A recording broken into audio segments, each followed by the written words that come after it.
पहा, तथागत सम्यक संबुद्धांनी कारिका केली ना धम्माच्या प्रचार प्रसारासाठी, आणि तसंच आपण पण एक छोटासा भाग म्हणून ही चारिका करत आहोत धम्म प्रचार प्रसारासाठी. ठीक आहे ना. तर याची रूपरेषा सांगण्यापूर्वी आपण आता सुरुवात करत आहोत. तथागत सम्यक संबुद्ध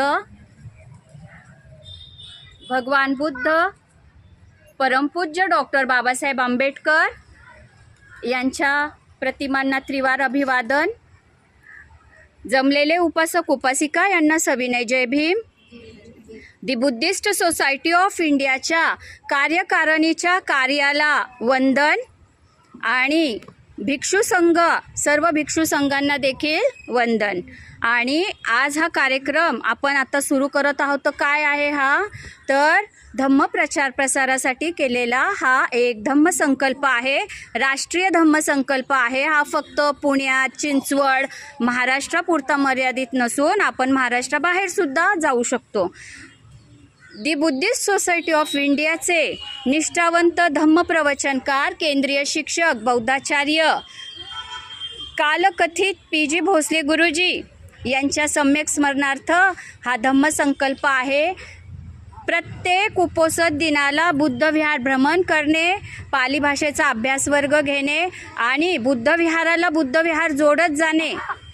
याच्यातून काय होतो, परिचय वाढतो, एकात्मता वाढते, तुम्हाला इतर बुद्धविहारांचाही परिचय होतो. थोडा इतिहास सांगते.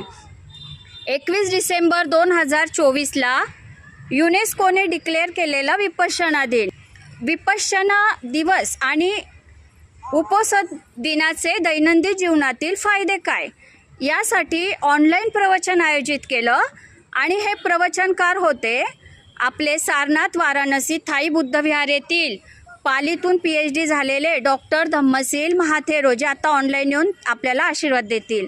तर त्यांना हा विषय दिला आपण. तर तो विषय मला खूप भावला, खूप छान वाटलं, आणि त्या विषयाला अनुसरून भंतेजींनी एक सूचना दिली. 3रीला होते तेव्हापासून ते भंतेजी आपल्या घरी आहेत, येतात. कधी सारनाथवरून आले तर आपल्या धम्मप्रवचने 2री 3रीपासून ऐकत आलेली आहे.